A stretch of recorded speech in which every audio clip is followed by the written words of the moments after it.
Okay, it's Tuesday, November the 25th, Thanksgiving week, and I hope you're at least on the brink of enjoying some friends and family time this week. I know that I am. As always, the Scott Jennings Show is sponsored by Ease Total Health.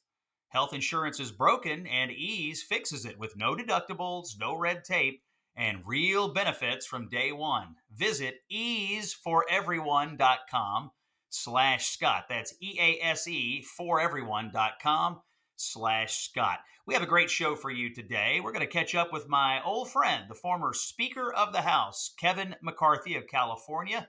First elected to the House in 2007. He was in House leadership roles from 2011 all the way through 2023.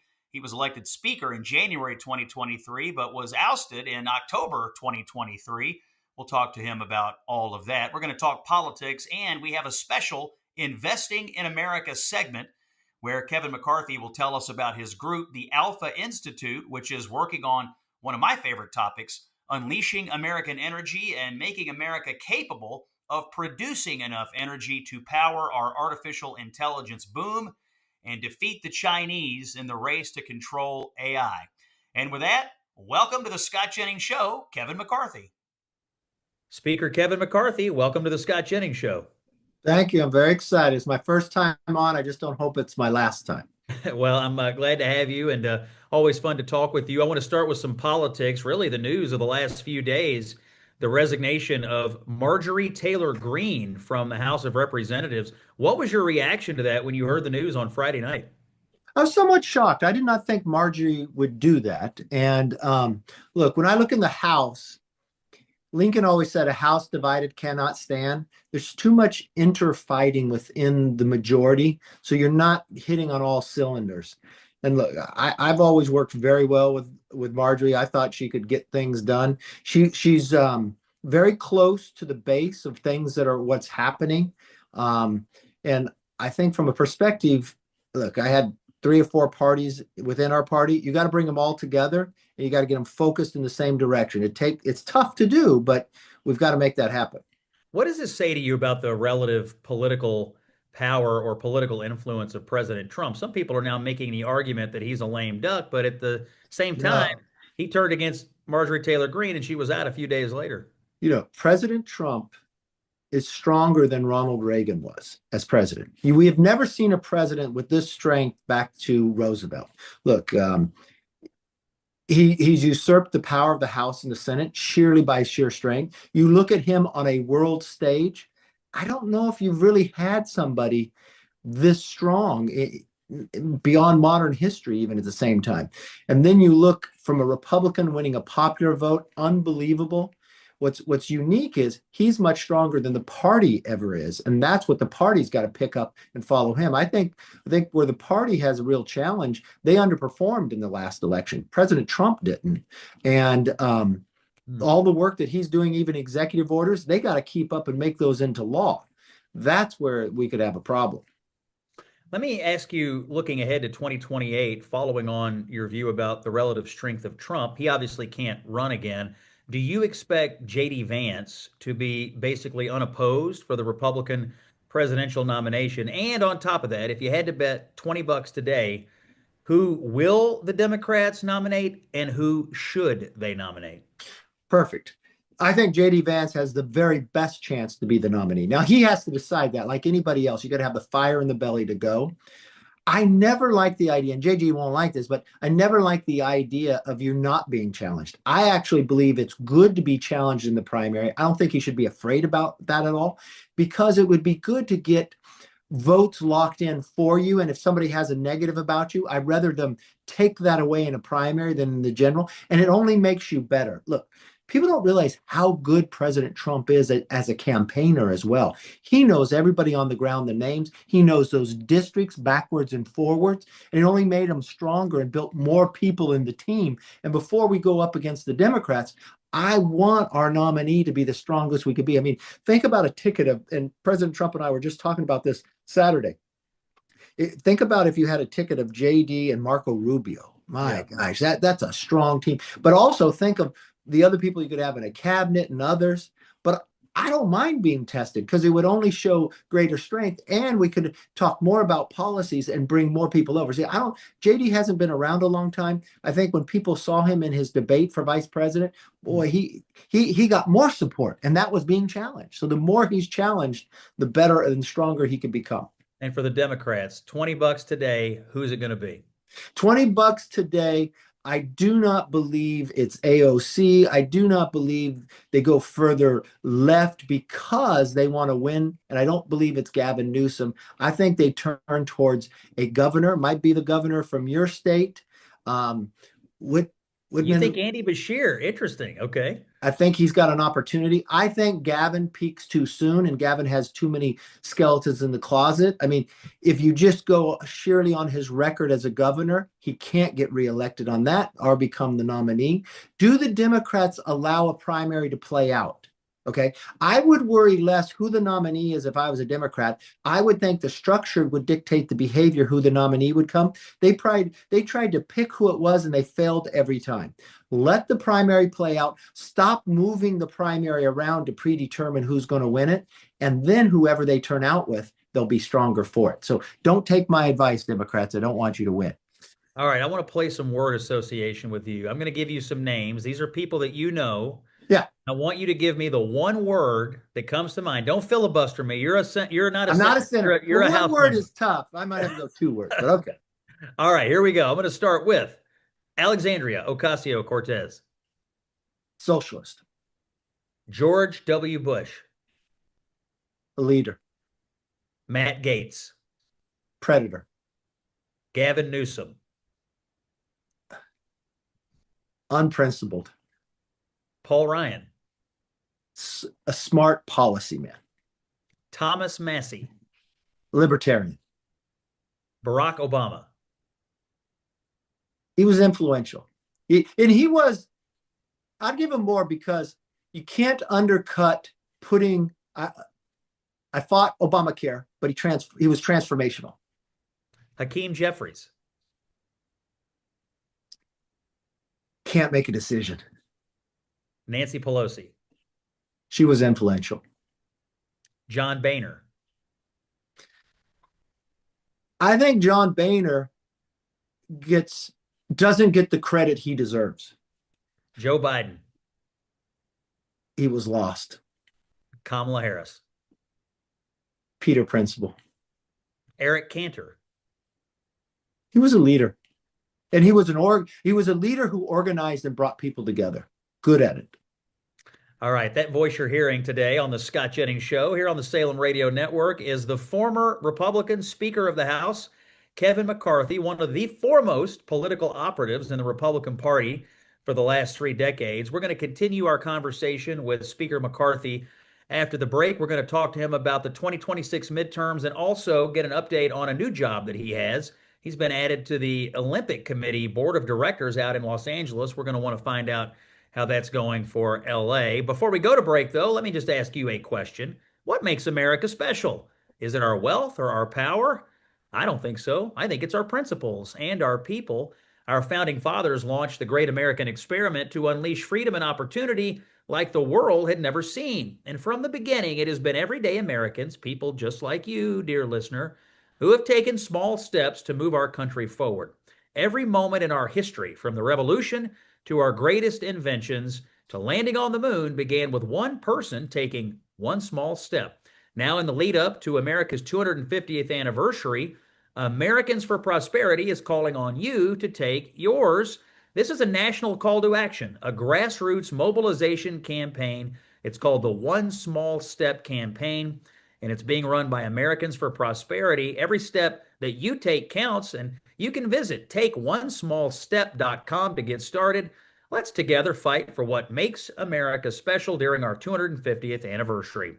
More with the former Speaker, Kevin McCarthy, when we come back. I'm Scott Jennings here on the Salem Radio Network.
Hey, it's Scott Jennings on Tuesday, November the 25th. It's Common Sense for the American People here on the Salem Radio Network, continuing our special conversation today with my friend and former Republican Speaker of the House, Kevin McCarthy of California. Speaker McCarthy, we were talking some politics before the break. I want to look ahead to the 2026 midterm. You're one of the foremost political operatives, particularly when it comes to House races in the Republican Party. What do you foresee in 2026? Can the Republicans outkick their historical coverage and hold this majority? They can, but the question is, will they've got to change the direction they have right now. You're given 2 years to govern. They shouldn't have given up 2 months of not being in and governing. That to me created a problem. But you really look to the off-year elections, the New Jersey and Virginia. Historically, if they both go Democrat, Democrats usually flip the House. If Republicans win one, they usually flip the House. What I analyze is the state races. If you look at Virginia, the Democrats wiped out 13 Democrats that sat in seats that Kamala won, but they also won seats that Trump won up to 4.5%. If I applied that to the current Congress today, Democrats would be sitting in 225 seats and win the majority. But you've got a lot of redistricting going on, so that can really transform things. President Trump has done a tremendous job. That can carry him through. Money-wise, they're going to have an advantage. Democrats are the weakest they've been in leaders with Hakeem. But this is the difference. The last election, Republicans actually lost. They didn't win. President Trump won. 4 years prior, when Biden got 82 million votes, there wasn't one Republican incumbent to lose, and that hasn't happened since 1994. This time, President Trump wins the popular vote, which is very difficult to do. They don't pick up seats. They lose seats that Trump wins by 6%. They don't go to get the coattails. And this is a canary in the coal mine of what you want to look at. In this freshman class in the House, they elected more freshmen with the name Mike than they did women. When we won the majority, we elected the most women and the most minorities that we've had. That puts us into play in places we haven't before. In the Senate, they underperformed as well. They should have won 4 more seats. Historically, however you vote for the presidential in a Senate race like that, you vote for the Senate. Only 1 out of 70 didn't do that. This time, Trump wins Arizona, Nevada, Michigan, Wisconsin, and they don't win. They underperformed there. So the president is performing very well, but he won't be on the ticket this time. So they've got to pick up the pace. They need to start passing bills that codify what he's doing in the executive orders. Is this the biggest strategic problem facing the Republican Party, this idea of leaving meat on the bone because we have voters who want to vote for Trump, but we've not yet convinced them to vote for other Republicans? Yeah. Part comes down to recruiting. Part comes down to message. I mean, think about this. When Nancy Pelosi became speaker, I became leader.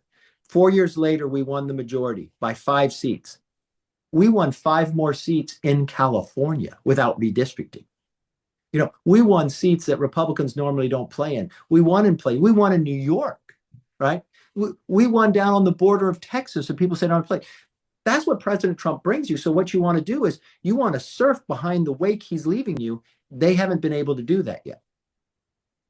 Let me shift gears to the Olympics. It was announced a few days ago that you, Kevin McCarthy, have joined the 2028 Los Angeles Olympics Board of Directors. What does that mean? What will you be doing to make the Olympics a success there in LA? There's some others, Ryan's previous as well. Look, it's our time to showcase America, right?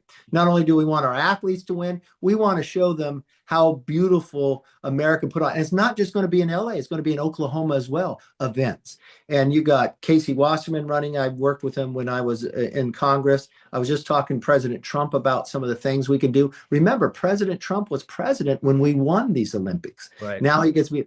Obama lost, didn't get them when we tried. So I'm really excited. I remember 1984 Olympics, how well it was managed, how well it showed, how well America around the world to showcase, be prouder of that. And look, I love gymnastics. I love track and field. I love the swimming. I mean, it really makes it very patriotic at the same time. What is your absolute favorite Olympic sport to watch? I would think gymnastics, because I couldn't walk on the beam, right? And I remember the old Thomas Flair, and from the men to the women, the sheer strength and the grace they show at the same time. And and it's individual and team. That's really extraordinary. I'm kind of mesmerized by the ping pong. I'll be honest with you. The speed at which ping pong and also badminton, like these are things you don't see in normal, like everyday life. And the speed at which Oh these my things gosh, yeah. happen is But so but wild. didn't we all grow up with a ping pong table in the garage in the summer, and then it gets watered Yeah, down and and guess melted, what? and you None of try? us could return a single serve that you're going to that you're No, gonna see no. at the Olympics. So, all right, that's Kevin McCarthy. He's a former Speaker of the House. When we come back, we're going to talk about a new project he's got going on in the latest installment in our Investing in America series. It's Scott Jennings with you here on the Salem Radio Network.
Welcome back to the Scott Jennings Show. It is Tuesday, November the 25th, and we'll get back to our conversation with Kevin McCarthy in just a moment. But first, I want to tell you that today we are launching our annual Angel Tree Christmas campaign with our friends at the nonprofit Prison Fellowship.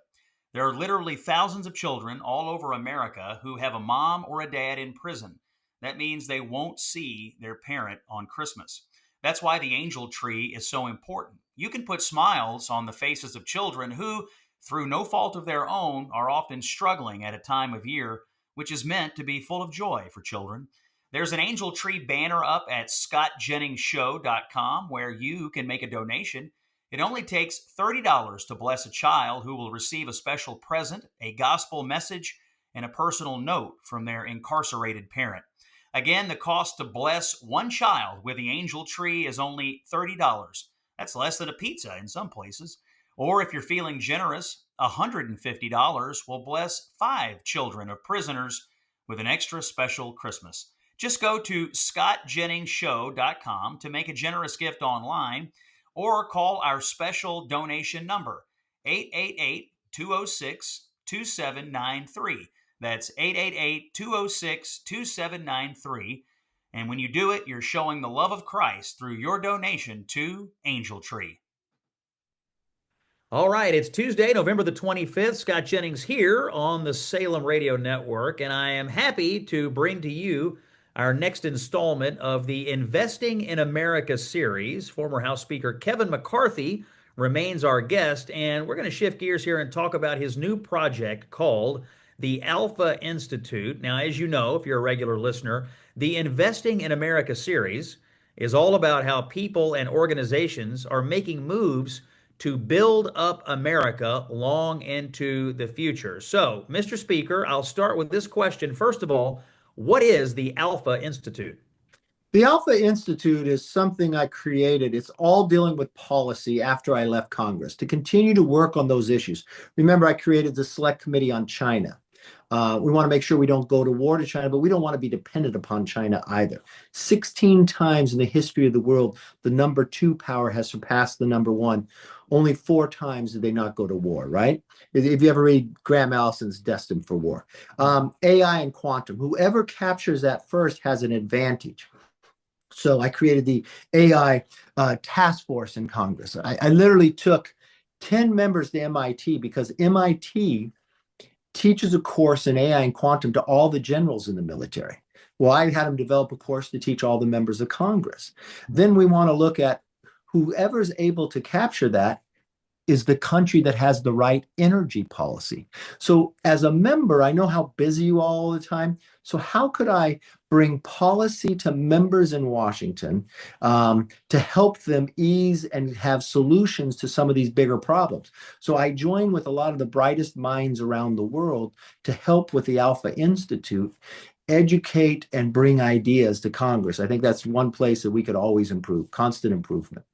All right, so you're raising one issue here with the Alpha Institute that you're really focused on, and that is the need to dramatically increase our energy production. We do have, it seems to me, some uneven energy policy out there. You live in California, that's much different than, say, what might be going on in Florida or Oklahoma or Texas or Kentucky. So why don't you give us an idea and set up the problem? Where are we with state by state and national energy policy, but where do we need to go in order to win this AI future? Look, to win the AI future, we need to double our grid, okay? And to do that, you got to get rid of the bottlenecks, right? The regulation that you were so good talking about, which I watch you on television so many times explain that. So we have FERC, the Federal Energy Regulatory Committee. If you just look at the backlog of FERC, if we freed that up, we could almost double the grid. I mean, the FERC has 2 main goals that it's supposed to be. It is expanding the energy grid of America. I mean, that's approving all the project. That's from hydro, that's from LNG, making sure we're so blessed in America that we could send our LNG to our allies. shoot, I want China to be dependent on us. Send the natural gas, because the one thing you have to realize, our natural gas is 40% cleaner than Russian natural gas. And what do they do when they make their money, right? Then if you look from the standpoint, they have like this old, it's called a blanket certificate, where you could get automatic approval for pipelines and others simply on a dollar figure if you meet all the criteria that was determined in 1980. I think we've had a little inflation since then, and things have changed since then. We've discovered more natural gas and others, so we need those pipelines to move throughout. And if you watched during President Trump's inaugural, it had to get moved inside. That hasn't happened since Reagan because we had this big cold spell, right? Well, at that moment in time, natural gas was taking 43% of all electricity being made. Well, we're blessed with that. So how do we create the pipelines to do it and not have 10, 20 years from now to make that happen? So I think we take the tradition of the past, apply it to a changing future, modernize the FERC, make the rules applies where you get accountability in others. But when you look at some of this new energy, like small nuclear, we have the technology, but you're watching China, these other countries try to utilize it. They're going to beat us to the punch. China's advantage over us is if they move their energy grid faster than we do, they can surpass us in AI and quantum. We don't want to do that because AI and quantum could actually solve a lot of the problems we have. It could help us if people care about global warming, from healthcare, from curing cancer and others. So we want to be able to be the driver behind it, but I don't want regulations and bureaucracy hold us back from winning this battle. Yeah, when I think about the journey we're on right now, the president in the 2024 campaign, obviously, he promised at all of his rallies, drill, baby, drill. He takes office and declares a national energy emergency. He creates this National Energy Council, and he's got Doug Burgum and Secretary Wright and Lee Zeldin working on that. So, on the one hand, you've got the political leadership of the country, and then you throw on what they did with deregulation and the big, beautiful bill. So, the political leadership is moving fast.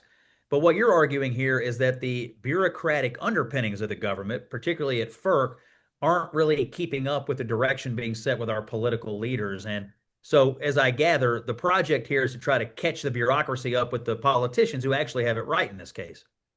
100% right. And we're so fortunate to have President Trump driving this. But if you have FERC created and they look, when you go to the grocery store and you got 12 items or less, you go around, you get thing, and you move out very fast. FERC created something like that. You create an entity, you could build this pipeline. It's a smaller one. It meets the criteria, can go. But the price, they never raised the price. It's at $14 million. You can't build a pipeline for that anymore. So modernize that. Don't let our policies hold us back. It was created for the same reason. So update that. These are a lot of things we can do from the policymakers to get it to work the way it was created to work and actually get the benefit and the solutions that the people of America are asking for. So, to get what you want here to modernize FERC, is it going to take a combination of both legislation and further executive action, or is one more important than the other? I think it takes both to get the synergy. Look, we've had some extraordinary members in Congress. If you look at a Brett Guthrie, and energy and commerce, but you also have appointees to FERC. So we don't need those individuals fighting among themselves. We need them to take American first approach to it. We're in a battle. We're in a war with the rest of China and everybody else. And we don't want to defeat ourselves, shoot ourselves in the foot here. We want to be able to enhance the ability to go. And remember, if FERC's been around for so long and we're looking at all these we didn't have the natural gas we have today. We didn't have some of the energy technology, the battery supply and others. So let's not over-regulate it. Let's unleash our potential. Where are you on sort of the branding of how we should be thinking about energy strategy? I mean, for years in the Republican Party, we talked about all of the above.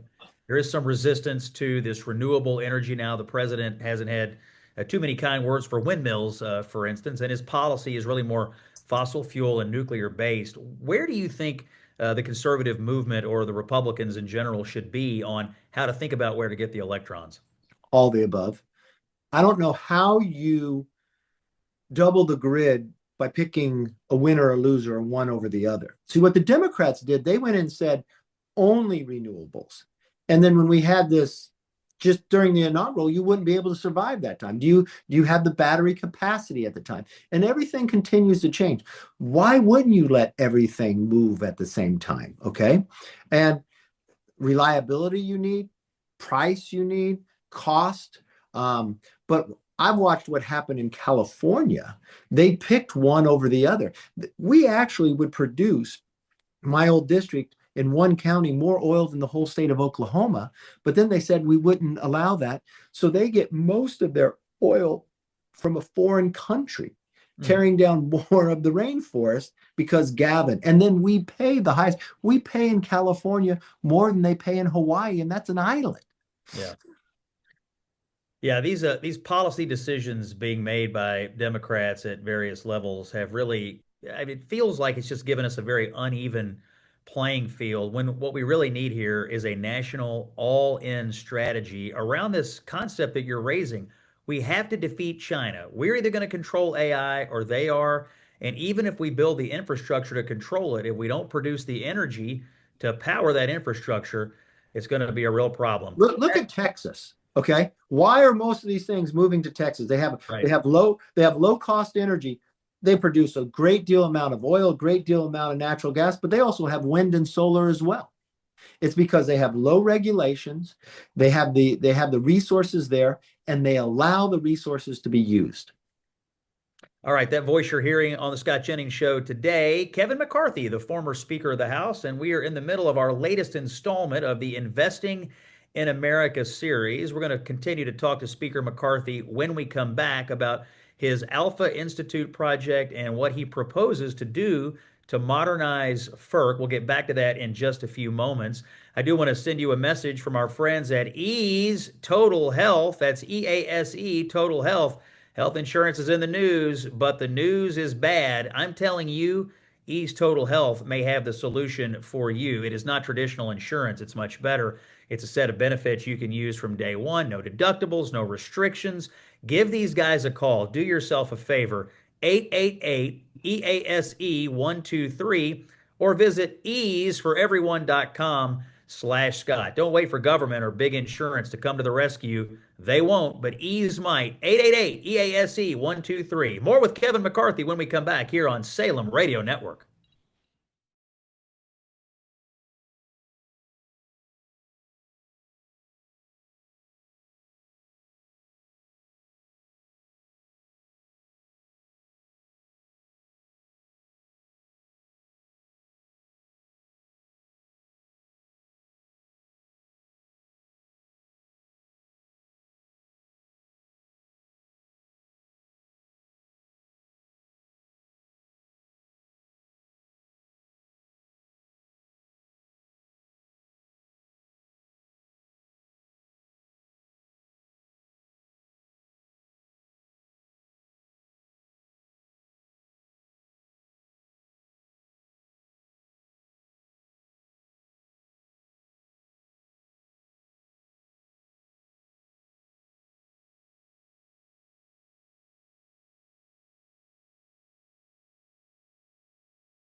Welcome back to the Scott Jennings Show. It's common sense for the American people here on the Salem Radio Network. We are in the middle of our latest Investing in America installment. This time, our guest is Speaker Kevin McCarthy, long career in politics. Now he has a new project called the Alpha Institute. And if you want to look up the Alpha Institute, you go to buildalpha.org, or if you're on the X platform, just go to @Alpha Institute. That's ALFA Institute. Speaker McCarthy. So we're talking about energy. We're talking about national energy policy, and we're talking about FERC, the Federal Energy Regulatory Commission. It's obviously failing Americans, but it doesn't have to be this way. Trump's doing his part. What needs to happen at the FERC in order to get the bureaucracy to catch up with the president? We are so far behind on building the grid. You think about every day you hear of these $1 billion investments into these data centers. If we don't get this right, one, we won't win, but two, we'll just drive the cost up beyond our ability that will cost taxpayers, and people will start fighting, not want these data centers. And really, if you look long term for the future, America wants the data centers. We want to be successful. It's going to make you wealthier. It's going to bring prices down. And so what the FERC needs to do is do the work they hadn't done in the past. Get rid of that backlog you have sitting today. Go in and modernize your blanket certificates so you can get the small things in and out that don't have to sit for months. Get a reputation that, one, you're going to be accountable, but more importantly, you're the place to do business in so people seek out. We can be using AI to reform all of our permitting in Miami is doing this right now. So you could go online, they're just putting it up. It's not all the way there yet. And you can see, could I build on this facility? Could I build on this lot? Could I get the approval? Instead of waiting for hours, it makes your government more efficient and more accountable. And it's great for the constituent. FERC needs to be doing that same thing. Is it your view that this could be a bipartisan project in Washington? I mean, obviously, we're living in a world where sometimes it's hard for the two parties to get together. You know what? I was just looking at Sarah Huckabee, who just celebrated the 75th anniversary of, I think it was the 75th of the governor's mansion for Arkansas. She's got Bill Clinton there. She got Asa Hutchinson. I mean, she's got every different she got her father. Yeah. And they're all there celebrating. That's what the people of America want to see. Look, we can fight. You do such a great job. It's the only reason I watch CNN is to see if you're on it. But argue the debate, argue the points, because they educate people about it. I respect the other side, but when the decision is made, let's all win for the country. And this is the moment we're in. You know, it's kind of like that Kennedy moment. We got to go to the moon by the end of the decade. It's not a place where people are going to argue on both sides. President Trump is the president. He's laid out a framework. He's put us on the world stage to compete. He's transformed the country, that we're not going to be dependent upon China when it comes to rare earth, and we've got to catch up. And we've got 3 years to do it. All right, final question for you on this Alpha Institute project and reforming FERC. How quickly does this need to happen, and how quickly is it feasible for something to get moving here in Washington? Look, it's behind right now. It can change tomorrow. You've got people who are appointed to it. You've got a president who wants to make it happen. And then you've got an economy that's craving it. You've got projects that are ready to go, that have done the work. And you know what? This is something we can celebrate and look back 2 years from now, and we can literally say, America's back. See that? You can believe exactly what Winston Churchill said about us. You can always count on Americans to do what's right after they exhausted every other option. And after the last administration, we are there. That voice you're hearing today on the Scott Jennings Show is Kevin McCarthy. He was Republican Speaker of the House, a long career in Washington, one of the foremost political operatives in the Republican Party for the last 3 decades.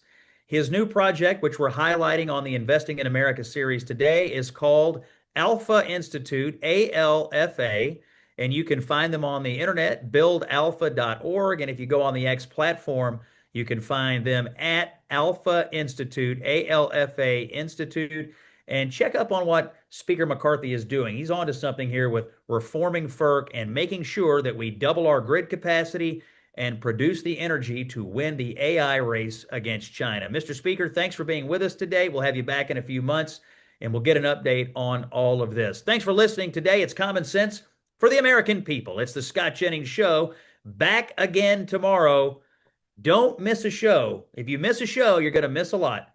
Stay with us right here on the Salem Radio Network.